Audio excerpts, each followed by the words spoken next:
नमस्कार, स्वागत है आपका सोशल न्यूज़ में। सोशल न्यूज़ में आज हम बात करने वाले हैं शॉटगन यानी शत्रुघ्न सिन्हा की। फिल्मों में अपनी दमदार अभिनय के जरिए तमाम दिलों पर राज करने वाले शत्रुघ्न सिन्हा पॉलिटिक्स में भी बेहद बेहद लोकप्रिय चेहरों में से एक रहे हैं। और यही वजह है कि जब बीजेपी में पार्ट 1 की बात करें, जब बीजेपी गवर्नमेंट पार्ट 1 जब मोदी के नेतृत्व में आई थी, उस समय ये सोचा जा रहा था कि शत्रुघ्न सिन्हा को ज़रूर कोई बड़ी जिम्मेदारी मिलेगी, लेकिन उनको उनके हाथ कुछ नहीं लगा और लगातार उनके जो सुर थे, उनके जो बगावती सुर थे, वो लगातार मुखर होते चले गए और आखिरकार उनका बीजेपी से मोह भंग हुआ और कांग्रेस में वो वापस कांग्रेस में आ गए। और जिस तरह से आए उसके बाद लोगों ने ये समझा कि शत्रुघ्न सिन्हा कांग्रेस के एक मुख्य चेहरा बनकर उभरेंगे, लेकिन फिलहाल उनकी जो उपस्थिति है, उनकी जो अगर मौजूदगी की बात करें तो ना के बराबर नज़र आती है। दिल्ली में भी कहीं वो नज़र नहीं आते, बिहार में भी कहीं नज़र नहीं आते, महाराष्ट्र की राजनीति में भी कहीं नज़र नहीं आते। तो कुल मिलाकर बड़ी उनके लिए भी मुश्किल का सबब है कि क्या वो करें क्या ना करें, क्योंकि बीजेपी से निकलने के बाद वो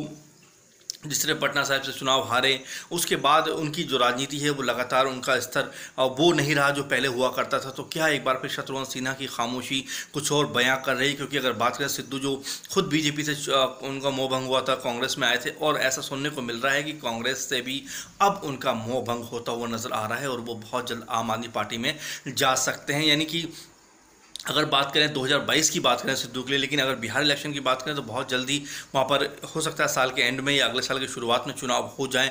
तो क्या शत्रुघ्न सिन्हा की भूमिका वहाँ पर बिहार में रहने वाली है? क्या कांग्रेस की के साथ ही वो चलेंगे या कांग्रेस के साथ में उनकी जो अगर बात करें खफा हैं या वो नाराज़ हैं या वो कांग्रेस से उतने अब खुश नहीं रहे जितना उनके शुरुआती दिनों में जब उनके बयान आते थे वो नज़र आते थे? तो क्या कुल मिलाकर पूरे माहौल पर जिस तरह से खामोशी चुप्पी साधे हुए हैं शत्रुघ्न सिन्हा, वो कई सवालों को जन्म दे रहा है। क्योंकि कुछ दिनों पहले जिस तरह ज्योतिरादित्य सिंधिया पार्टी छोड़कर चले गए, उसने तमाम लोगों को ये सोचने पर मजबूर कर दिया, खासकर कांग्रेस को, कि जो वो अपनी पार्टी के नेता को संभाल नहीं पा रहे हैं। तो शत्रुघ्न सिन्हा की खामोशी, क्योंकि खामोश वो दूसरों को करते हैं, लेकिन इस बार खुद की खामोशी बड़े सवाल भी खड़े करते नजर आ रही है। तो आप क्या सोचते हैं शत्रुघ्न सिन्हा को लेकर कि क्या वो कांग्रेस पार्टी में ही रहेंगे या उनका मोहभंग होता हुआ नजर आ रहा है?